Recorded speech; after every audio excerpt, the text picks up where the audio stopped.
Psych2Goers, welcome back to our channel. Thank you so much for all the love that you've given us. Your ongoing support has helped us make psychology and mental health more accessible to everyone. Now, let's continue. What do you think about when you hear the word anxiety? According to the American Psychological Association, anxiety is defined as a future-oriented fear that leads people to avoid certain situations that may trigger or worsen their distress. The National Institute of Mental Health reports that approximately 40 million people all over the globe suffer from anxiety, and more are emerging each year. This makes it the most widespread mental illness in the world.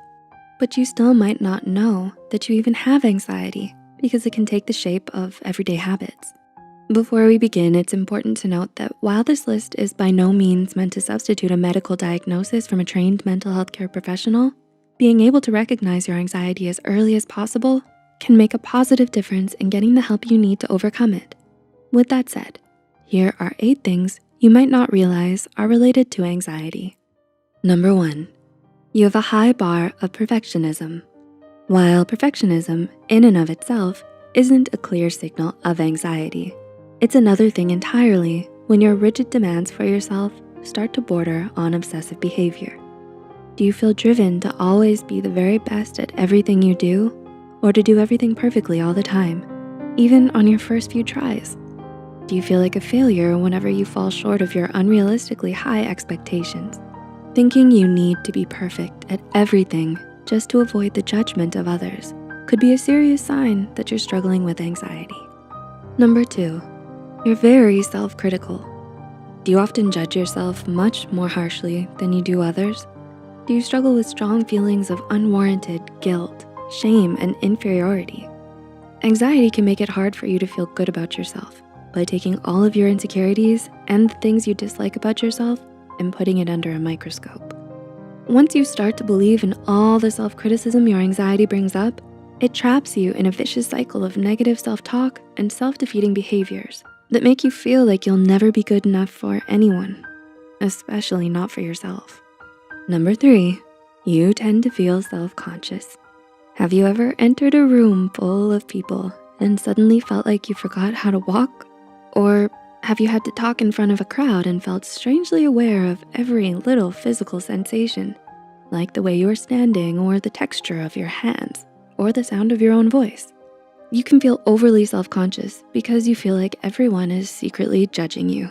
You feel anxious and on edge because you're worried about the way you look, talk, act, and how you come across to other people. Number 4, you feel constantly restless. When you start to feel anxious, you often feel the need to keep yourself busy, doing things that distract you from your emotional turmoil. If you find that you can't seem to sit still or relax when there's nothing left for you to do, this may be the reason why.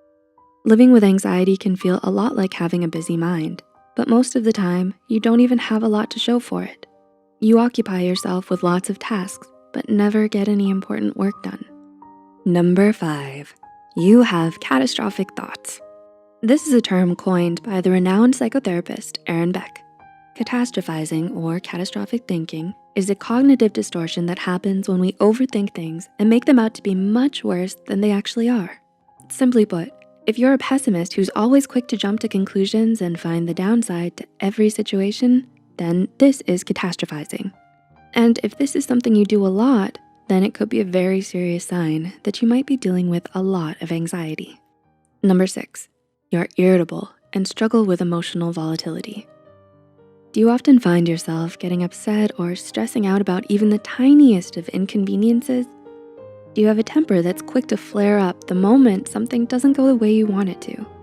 Though we can all be guilty of letting our emotions get the better of us from time to time, it's certainly worth noting that this kind of irritability and emotional volatility could be a sign of pent-up, unrecognized anxiety. Studies show that frequent mood swings, temper tantrums, and difficulty controlling your emotions are all to be expected when you're feeling overly anxious. Number 7, you're extremely indecisive. Extreme indecisiveness and being unable to make up your own mind can be seen as a manifestation of hidden anxiety, especially if you feel like whatever choice you make, it'll be the wrong one. When you're anxious and indecisive, You have a strong fear of failure and a deep-rooted distrust in yourself, which leads you to overthink every little choice you make. You need to think long and hard about every decision because you're always so anxious about making the wrong one.